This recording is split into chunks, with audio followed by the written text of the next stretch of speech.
Halo Sobat Bionik, jumpa lagi di channel YouTube Bionik Channel. Pada episode kali ini kita akan melanjutkan dari episode sebelumnya. Kalau kalian menonton episode sebelumnya tentang naturalisasi dokter di Indonesia ya. Kali ini kita akan membahas tentang masih soal pendidikan kedokteran, yakni tentang himbauan Bapak Presiden Prabowo untuk membuka FK-FK baru. Dan apakah ini merupakan solusi atau sekedar sensasi pembukaan 300 FK baru ini? Kita akan mendengarkan dari narasumber, dari pakarnya langsung yang memang sudah puluhan tahun rasanya saya tahu beliau adalah berkecimpung di dunia pendidikan kedokteran. Untuk kalian yang baru pertama kali nonton channel ini, jangan lupa like, subscribe, dan tekan tombol loncengnya karena di Bionik Channel kita akan membahas tentang kesehatan, olahraga, dan gaya hidup.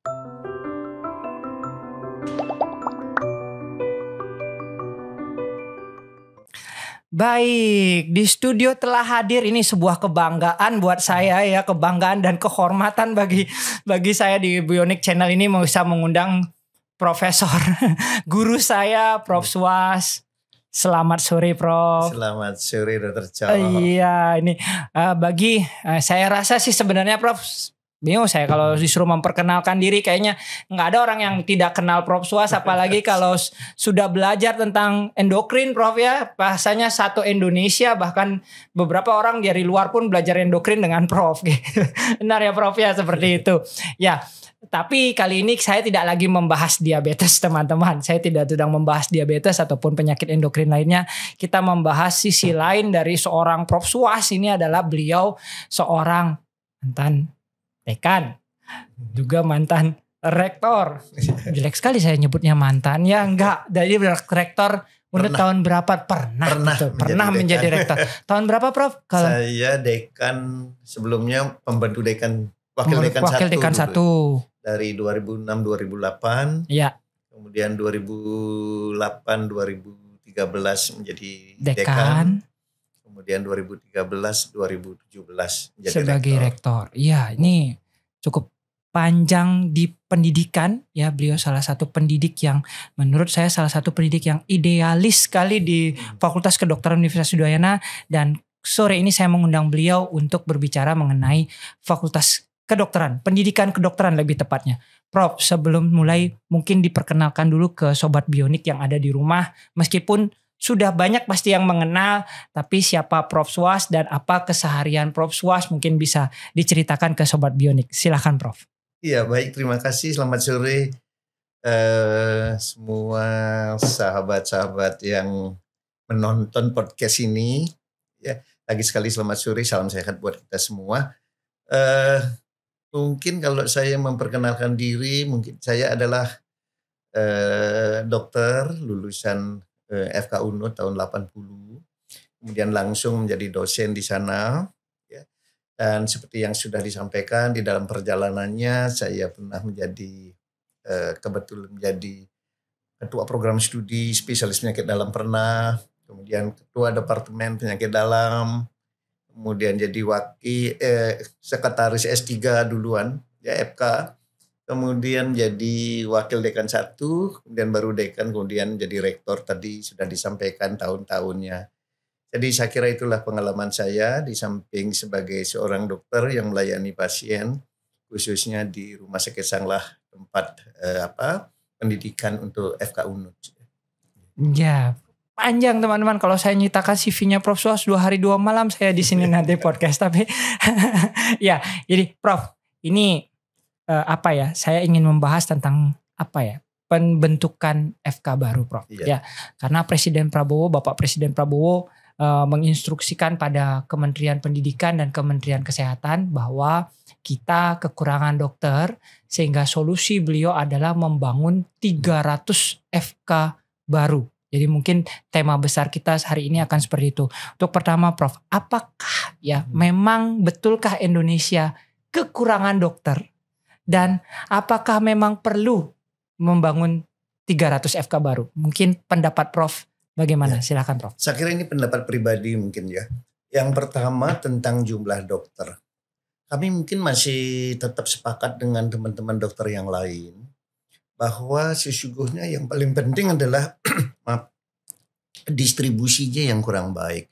Saya masih teringat bahwa pada saat kami dulu menjadi dokter awal-awal ya tahun 70-an, tahun 80-an, bahwa dengan jumlah fakultas kedokteran yang relatif sedikit, mungkin di bawah 50, mungkin 30-an masih pada saat itu.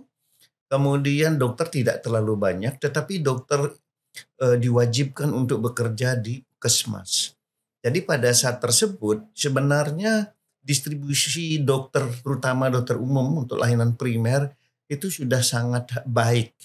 Ya, kemudian pada saat impres ini diberhentikan, maka distribusi menjadi hilang lagi. Distribusi yang tadinya sangat baik, kemudian akan menumpuk di perkotaan. Jadi tidak ada lagi yang mau, karena tidak ada kewajiban, tidak ada lagi yang mau bekerja di periferi. Saya kira itu persoalan pertama dan mungkin yang terpenting dari pelayanan kesehatan di negara kita. Baik, sebenarnya berarti menurut Prof adalah distribusinya yang tidak baik. Tapi berdasarkan data Prof, jadi saya membacanya bahwa ada perbedaan sedikit data Prof. Kemenkes itu mengatakan bahwa kita harus 1:1000 jumlah dokter perbandingan dengan penduduk. Sedangkan di WHO mengatakan 1:1600, jadi ada 600 perbedaan. Sehingga kalau berdasarkan data, kalau WHO mengatakan paling kita tidak sebanyak itu memerlukan dokter, tapi Kemenkes mengatakan perlu banyak dokter sehingga membangunlah 300 FK baru.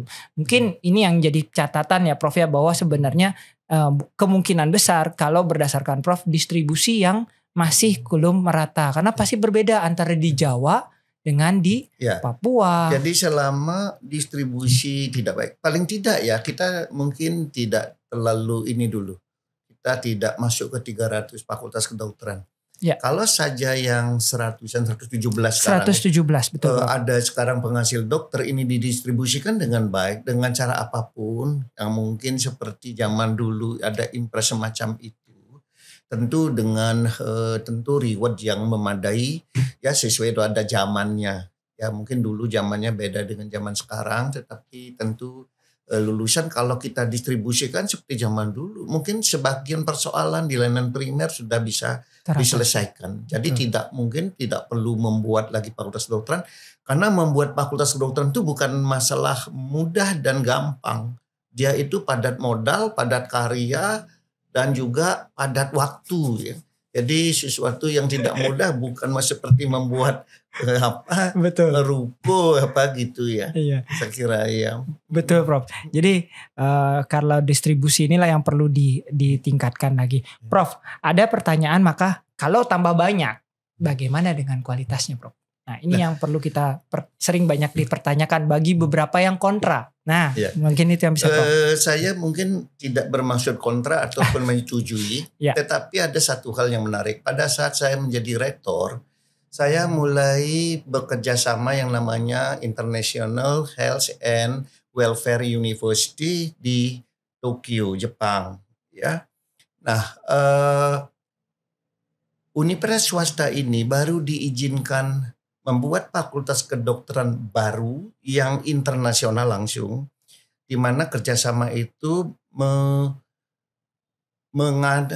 mengambil mahasiswa baru kita untuk disekolahkan di sana, ya, untuk ikut menjadi fakultas kedokteran, dan itu dikatakan bahwa tahun berapa itu sekitar 2016 atau sekitar itulah ya 15-16, bahwa itu di Jepang baru diizinkan membuat satu fakultas kedokteran setelah 39 tahun.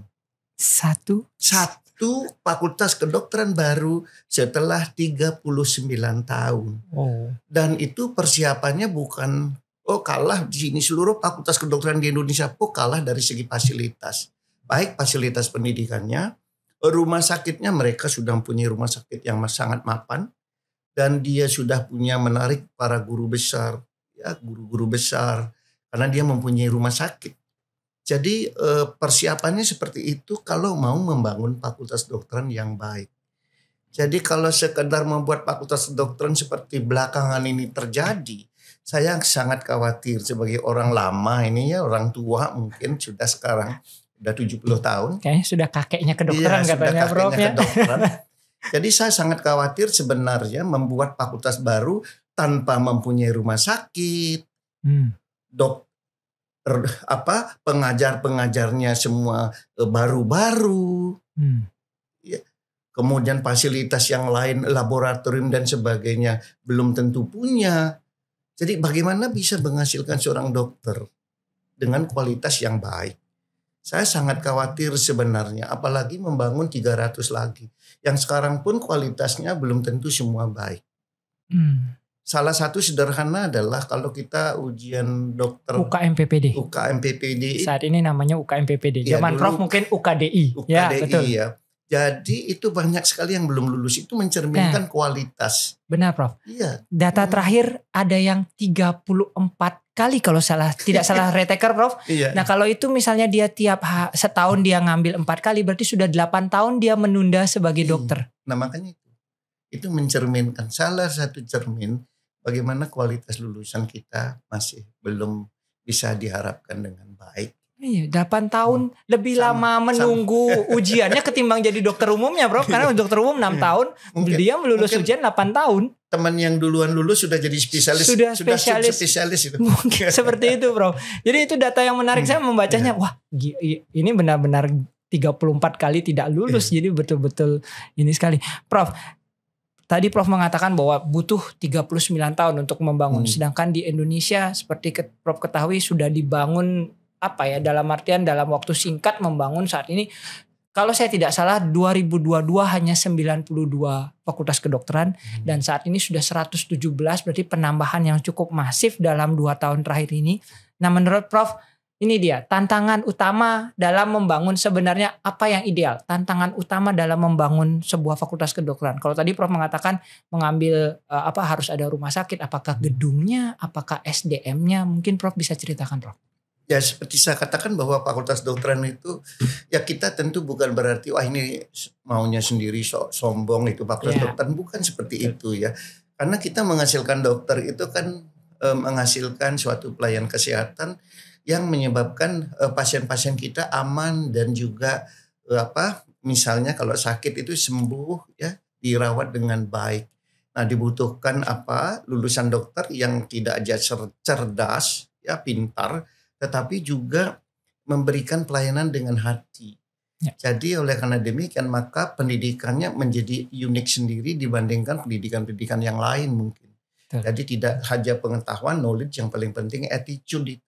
Nah. Dan apalagi lulusan-lulusan di masa mendatang tidak hanya dihadapkan dengan ilmu pengetahuan yang cepat berkembang, ya keterampilan yang advance, tetapi juga masalah hukum terkait etika, moral, hukum itu akan gesekannya akan menjadi lebih tinggi dibandingkan yang dulu.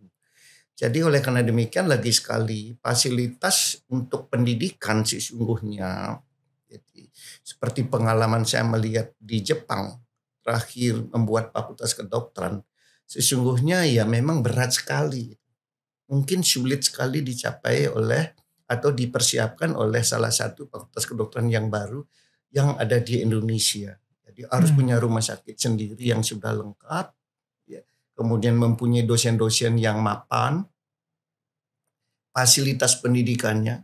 Jadi fasilitas pendidikan dengan berbagai macam fasilitas penyokong ya, supporting sistemnya. Jadi kalau seperti itu memang mungkin saya waktu itu berpikir ya, bahwa apa yang ada di Fakultas Kedokteran baru di International Health and Welfare University itu mungkin Udayana yang sudah 50 tahun aja kalah fasilitas.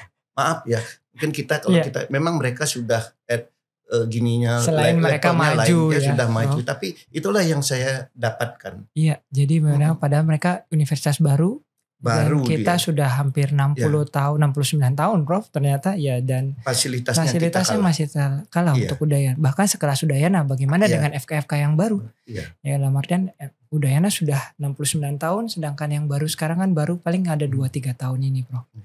Prof, ini memang betul-betul menarik bahwa mendirikan fakultas kedokteran dikatakan berbeda dengan mendirikan fakultas vokasi lainnya gitu. Akan berbeda dengan mendirikan, mohon maaf sobat Bionik, yang fakultas teknik, fakultas hukum, pasti akan berbeda sekali karena yang dihadapi katanya adalah manusia. Meskipun yang fakultas lain juga mungkin menghadapi manusia ada, tapi secara langsung tidak menghadapi manusia dari segi kesehatannya. Yang nyawa menjadi taruhannya. Mungkin demikian ya Prof, sehingga faktor-faktor pendukung lainnya perlu dipersiapkan dalam membangun sebuah fakultas kedokteran. Banyak yang bertanya Prof, bagaimana dengan peluang serapan kerja Prof? Apakah akan 100% seluruh lulusan itu akan bekerja nantinya kalau dengan 300, siapa tahu dengan 300 FK sebenarnya, atau akan ada yang menganggur Prof? Ya memang harus diperhitungkan dengan cermat juga ya. Betul. Jadi sekarang memang hampir boleh dikatakan kalau ini akan terus berlanjut terus Indonesia dengan JKN BPJS. Sekarang ini boleh dikatakan 90% pasien-pasien kita yang dihandle oleh para dokter itu berasal dari JKN BPJS. Nah, kita sangat tahu sudah sekarang dalam setelah berjalan lebih dari 10 tahun JKN BPJS ini, kira-kira pendapatan dokter dan pekerjaan dokter seperti apa? Ya. Itu sudah bisa diramalkan ya ke depannya. Dan tentu memang ini akan berkaitan dengan masalah tanggung jawab dan reward, pasti itu akan diperhitungkan.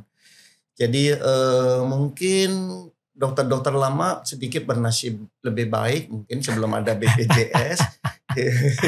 Karena saya ketawa aja nih. Karena sistem sistem anggaplah gaji. rewardnya ya bukan gaji. Misalnya kalau kita bekerja dapat take home pay. Iya semacam itu. Karena kita tidak boleh mengatakan kita tidak boleh menerima reward sebenarnya. Bayaran istilahnya sih? Take and give kita tidak. Itu bukan bisnis. Ya bukan semacam bisnis. Tapi mereka mendapatkan income sedikit lebih banyak dibandingkan dengan era BPJS sekarang. Ya. Jadi memang seorang dokter bagaimanapun kita tidak boleh mengeluh, kita tidak boleh apapun dalam pelayanan kesehatan, walaupun tanda petik karena ini memang tanda petik saya katakan bahwa reward dari konsep BPJS ini memang relatif rendah dibandingkan sebelumnya. Jadi tetapi itu tidak boleh menjadi hambatan sesungguhnya karena memang kita sudah dilahirkan untuk menjadi dokter dan tujuan utamanya adalah melayani kesehatan, tidak peduli dulu untuk paling tidak reward yang diberikan atau income yang dihasilkan oleh pelayanan kesehatan. Tetapi bagaimanapun yang sisi yang lain seperti halnya di negara-negara maju, orang antara reward dengan dengan risk itu kan harus dipertimbangkan juga. Betul, harus sebanding. Jadi harus sebanding. Dulu zaman saya menjadi dokter bahkan sudah spesialis mungkin ya orang meninggal pun kadang-kadang terima kasih juga. Nah sekarang belum tentu, belum tentu. Benar saja bisa dituntut. Betul. Benar saja dokter bisa dianggap sebagai malpraktek. Ya. Di era pelayanan BPJS juga selip-selip sedikit kita bisa juga malpraktek dan merugikan negara di dalam sistem pelayanan kalau kita tidak mengerti konsep-konsep pelayanan BPJS. Jadi bisa kita keliru, ada orang yang keliru, ada juga mungkin sengaja kita tidak tahu, tetapi paling tidak bahwa di dalam konsep pelayanan ini bisa mendapatkan risiko sebagai seorang dokter. Jadi dokter di satu sisi sekolahnya lama, belajarnya harus banyak, ongkosnya banyak. Nanti kalau rewardnya tidak sesuai dengan apa yang kita keluarkan, maka nanti mungkin saya khawatir dalam 5-10 tahun mendatang mungkin minat jadi dokter tidak seperti hal sekarang lagi. Betul. Iya Prof. Jadi mungkin orang malas karena maaf ini Bu, tadi Prof bilang gak boleh bilang gaji gitu. Karena penghasilannya kecil anggap begitu ya Prof. Iya. Karena izin Prof, saya pernah dapat membaca bahwa ID itu merekomendasikan take home pay, jadi yang dibawa pulang oleh seorang dokter itu minimal dalam per bulan 12,5 juta seharusnya gitu. Tapi ternyata sebuah survei mengatakan bahwa 90% dokter di Indonesia tidak mencapai angka tersebut. Itu mungkin yang menjadi minat orang menjadi berkurang gitu ya Prof ya. Jangankan kita yang gajinya berapa 12 juta dibilang. Saya kayaknya saya termasuk yang kurang Prof berarti. Maaf, ini kita yang ekstrim aja dulu ya. Betul. Ekstrim kalau misalnya di Amerika ya, kalau kita baca. Jadi Amerika dengan gaji seperti itu saja sekarang banyak dokter beralih profesi. Atau paling tidak menjadi dokter bukan lagi menjadi favorit. Kalau kita bandingkan gaji dokter di Amerika, paling tidak, yang paling kecil mungkin sekitar, kalau saya baca-baca di internet misalnya, ya itu memang salah satu, kalau kita ngomong ini Amerika itu kan paling relatif salah satu negara di mana menggaji dokter paling tinggi. Ya. Jadi mungkin di Eropa Timur atau di Asia tidak setinggi itu, tapi sebagai perbandingan saja dulu. Jadi mereka paling tidak mungkin sekitar 200-an juta per bulan. Yang paling rendah. Ya, jadi family medicine. Bahkan bidang saya juga endokrin diabetes ini juga termasuk paling rendah. Salah satu yang paling rendah. Tapi mereka mendapatkan mungkin sekitar lebih dari 200-an juta per bulan. Jadi 2 M-an per tahun. Wow. Jadi itu yang ekstrim saya. Ya. Itu kan tidak perlu ditiru semua dan tidak semua negara seperti itu. Betul. Tapi kalau 1/10 saja, kalau Indonesia kan sebenarnya masih masuk akal. Sebagai dokter ya, masa sebagai dokter spesialis kemudian subspesialis sekolahnya udah panjang banget ya, belajarnya udah panjang banget, masih berpenghasilan 10 juta misalnya begitu tuh kan. Iya. Ya, siapa yang mau jadi dokter? Betul, lama-lama akan minatnya menurun ya Prof. Ya. Benar, karena ID ternyata saya juga baru baca, ada ID ternyata saya nggak nyampe gitu juga Prof. Jadi 90% dikatakan bahwa saat ini 90% dokter di Indonesia tidak berpenghasilan layak yang direkomendasikan minimal oleh ID. Mungkin begitu ya Prof ya. Prof, satu lagi. Ada nggak dalam artian ada tidak standar nasional Prof? Kan kita tahu ada akreditasi ya Prof ya. Jadi standar nasional dan standar internasional yang harus diikuti oleh sebuah FK baru. Ini mungkin masyarakat perlu tahu bahwa mendirikan fakultas kedokteran akan ada akreditasinya. Mungkin bisa dijelaskan Prof bagaimana sistem akreditasi di fakultas kedokteran. Iya, sebenarnya kalau saja saya ingat ini ya. Ini sebagai gambaran juga perbandingan karena saya kebetulan cukup sering dan ke Jepang gitu misalnya ya dari lama sekali. Jadi awal pernah mengikuti short course, jadi banyak teman di sana, sering juga bepergian. Dan saya ingat kalau masalah akreditasi ini, kalau kita kan kadang-kadang sibuk sekali dengan akreditasi, termasuk juga rumah sakit internasional gitu. Kalau di Jepang hampir dia punya standar sendiri, selesai ya, enggak perlu karena dia sudah mempunyai standar yang baik pada saat membuat. Betul.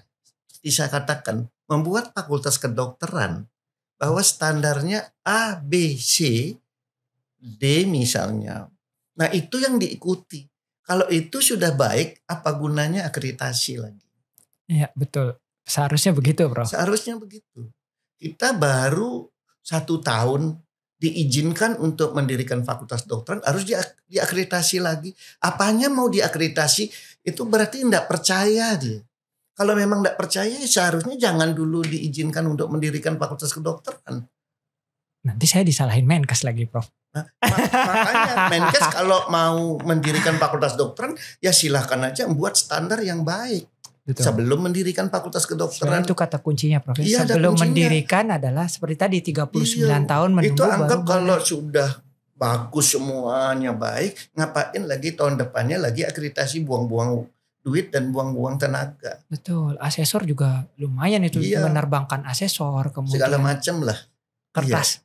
Saya paling kasihan bukan apa Prof, kertas Prof, banyak banget kertas habis kalau akreditasi ya. Sebagai gambaran teman-teman, jadi memang ada proses akreditasi untuk menjaga kualitas fakultas kedokteran. Tapi sebenarnya kalau di awal dilakukan dengan baik, mendirikan dengan baik dan memang sudah pantas mendirikan fakultas kedokteran, mungkin memang baru bisa diizinkan seperti tadi kata Prof 39 tahun di Jepang baru diizinkan gitu ya Prof ya. Iya.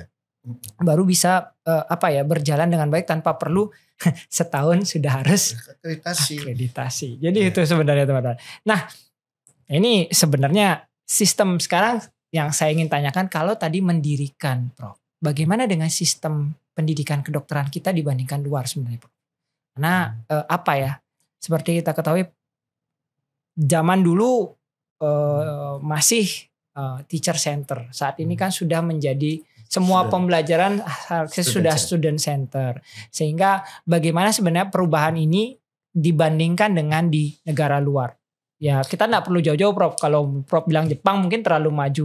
Mungkin dengan negara-negara tetangga sekitarnya di Asia Tenggara Prof. Bagaimana Prof? Mungkin contoh yang baik dulu ya. Memang saya ingat kembali lagi pada saat kami juga melihat beberapa fasilitas di pendidikan di Jepang kembali karena saya paling sering ketemu di sana. Jadi prinsipnya begini,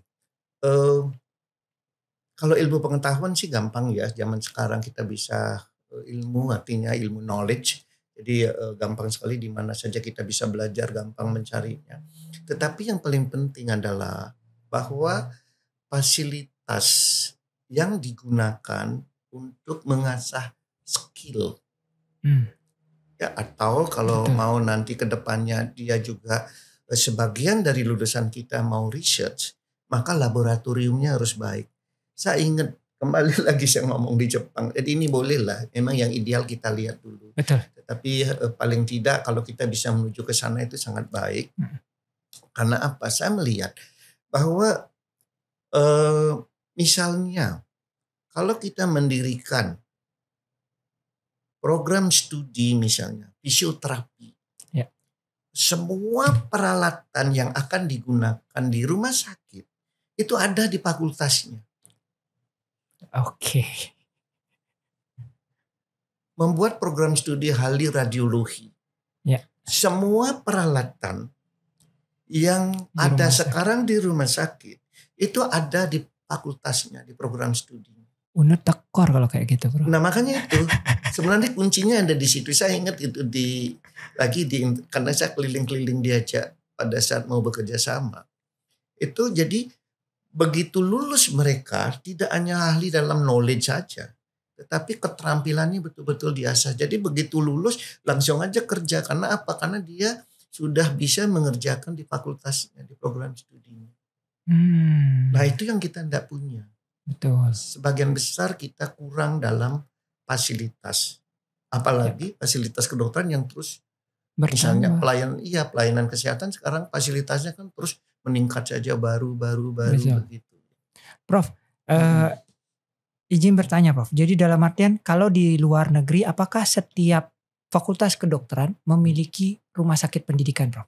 Karena ini salah satu syarat sepertinya untuk mendirikan FK baru juga di Indonesia, tapi rata-rata FK baru di Indonesia ternyata tidak memiliki rumah sakit pendidikan, sedangkan harus ikut dengan rumah sakit pemerintah yang sudah ada di daerah tersebut, misalnya RSUD atau apapun, itu mereka ikut di sana. Mungkin Prof bisa menceritakan sebenarnya seperti apa di luar Prof? Ya, sebenarnya ada dua. Sebenarnya rumah sakit apapun namanya itu tidak apa-apa dipakai untuk pendidikan. Oke. Sebenarnya tidak ada masalah. Siapapun yang punya rumah sakit. Nah, seperti model Jepang. Kalau Jepang itu biasanya rumah sakit yang besar di suatu provinsi atau di tempat pendidikan kedokteran, memang itu kepunyaan universitas umumnya.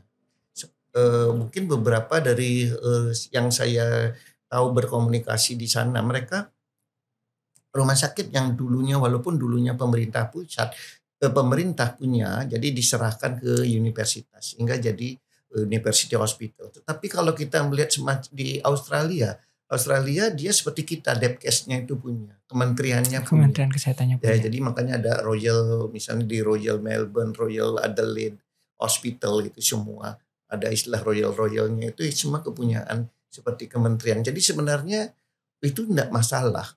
Siapapun yang punya rumah sakit itu tidak masalah. Yang penting adalah bahwa rumah sakit itu bisa dimanfaatkan untuk belajarnya mahasiswa kedokteran. Oke, jadi sebenarnya tidak ada masalah. Tidak ada masalah itu. Apapun rumah sakit yang digunakan, paling tidak rumah sakitnya terstandar bisa. Tapi yang paling penting bahwa di rumah sakit itu ada pendidik-pendidik yang memang bisa mampu mempunyai kapasitas, mempunyai kapabilitas level untuk mendidik mahasiswa kedokteran.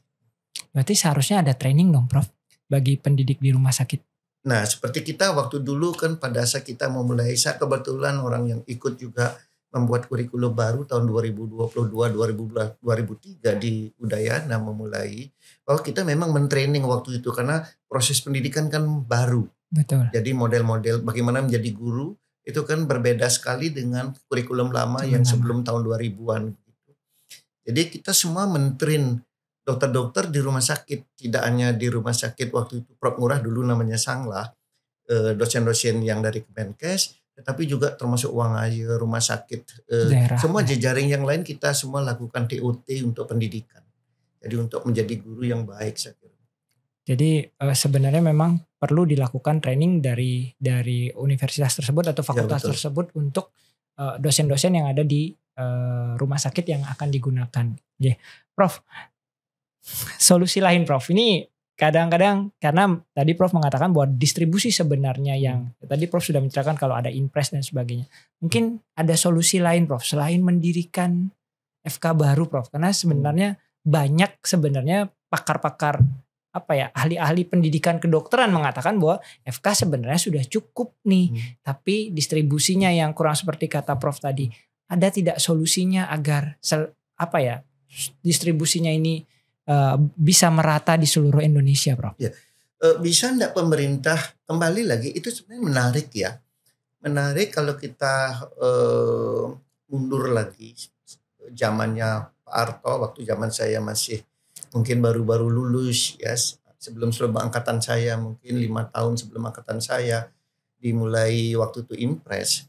Saya kira mungkin salah satu cara yang terbaik juga, salah satu ya.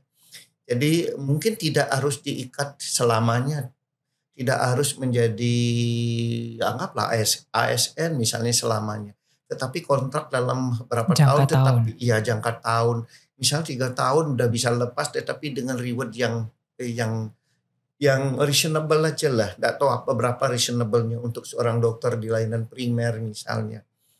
Jadi hanya dengan cara begitu. Jadi maaflah tanda petik ada pemaksaan sedikit. Pemaksaan dalam artian bahwa ini suatu hal yang baik ya, bukan pemaksaan yang tidak baik karena kita kan sudah masuk kedokteran dalam arti nurani kita kan sudah memang ingin melayani pasien dimanapun berada. Tetapi tidak seumur hidup untuk di suatu tempat yang apalagi yang terpencil misalnya. Ya, nanti setelah itu diberikan kesempatan untuk melanjutkan pendidikan. Jadi, ini mungkin. Nah setelah itu kita berikan kesempatan untuk pendidikan lanjutan, silahkan seperti apa di program. Nah ini mungkin dengan cara ini salah satu bisa menyebarkan. Kalau tidak ada program yang seperti itu, maka rasanya sulit untuk secara sukarela dokter itu langsung mau bekerja di daerah yang sangat terpencil misalnya. Jadi dulu aja bisa, kenapa sekarang tidak misalnya. Prof, izin Prof. Kalau misalnya meningkatkan kualitas FK yang sudah ada bagaimana Prof?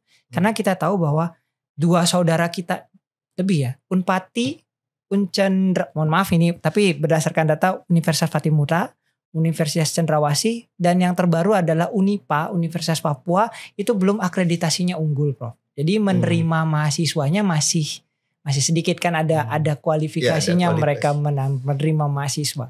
Itu bagaimana solusi itu Prof? Jadi membuat unggul dulu fakultas-fakultas kedokteran yang sudah ada, baru mengatakan karena mereka menerima mahasiswa paling cuma 50 Prof. Kalau mereka unggul mereka bisa naik sampai 200-an kan begitu Prof? Ya, saya memang belakangan ini tidak terlalu mengikuti tentang kriteria. Dulu memang waktu saya masih menjadi dekan dan rektor tahu bahwa jumlah penerimaan mahasiswa berdasarkan waktu itu adalah akreditasi dan juga jumlah lulusan pada masih tetap KPDI yang semacam itu. Tapi sekarang katanya juga tergantung dari rumah sakitnya.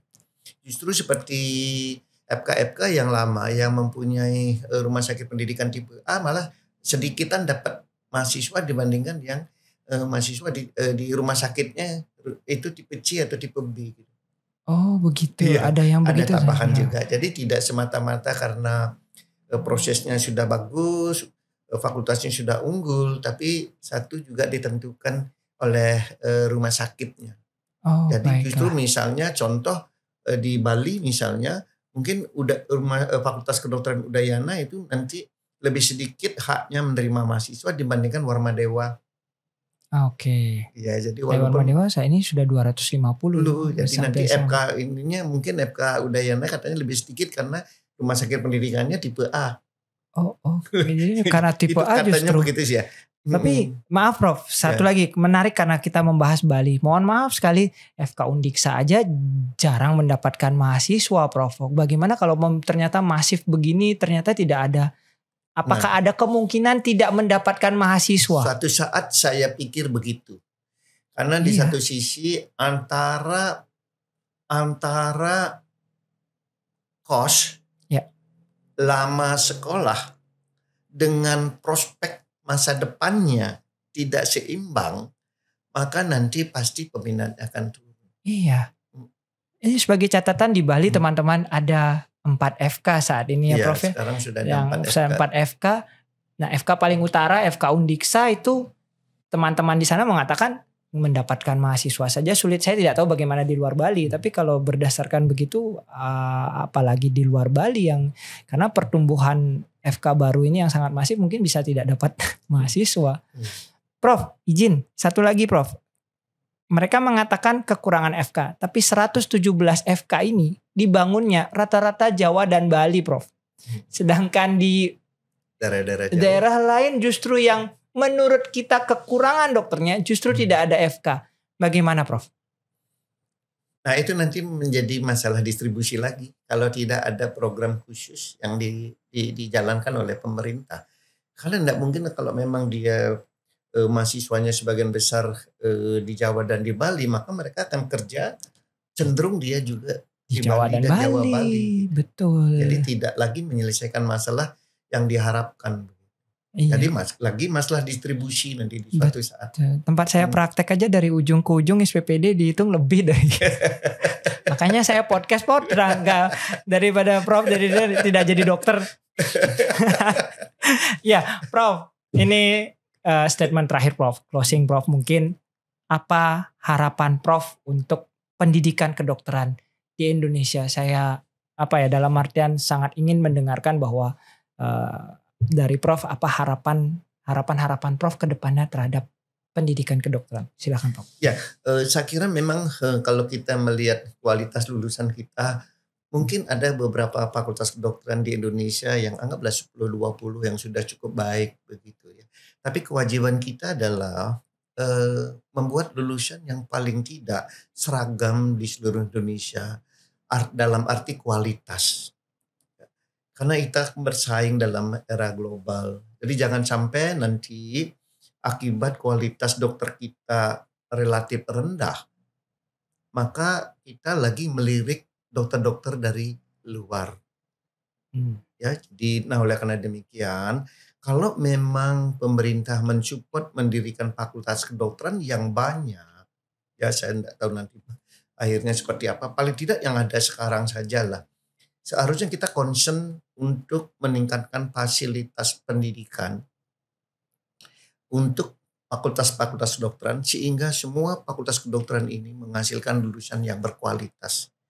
Nah ini kalau ini saja dulu kelola dengan baik yang ada dan membuat apalagi kalau sudah ada program yang bisa mendistribusikan dokter di seluruh Indonesia, maka saya kira kita tidak kalah ya di dalam pelayanan kesehatan. Apalagi nanti dana-dana kos untuk pelayanan kesehatan sudah ada seperti halnya JKN BPJS ini. Jadi mudah-mudahan lagi sekali saya berharap bahwa pemerintah juga ikut serta mensupport ya fasilitas pendidikan yang ada di seluruh fakultas kedokteran. Baik, mungkin itu peran pemerintah yang paling utama, tapi anggaran dipotong katanya Prof. Tema lain teman-teman ya. Baik Prof, terima kasih banyak Prof atas ilmunya hari ini, sungguh membuka insight kita tentang fakultas kedokteran dan pendidikan kedokteran pastinya di Indonesia, dan mudah-mudahan podcast ini didengarkan oleh para pemangku-pemangku kebijakan sehingga mendirikan FK secara masif memang merupakan sebuah solusi, bukan hanya sensasi apalagi hanya sebuah ambisi belaka. Terima kasih, selamat sore dan jangan lupa untuk like, subscribe dan tekan tekan tombol loncengnya karena di Bionic Channel kita akan membahas tentang kesehatan, olahraga, dan gaya hidup. Terima kasih.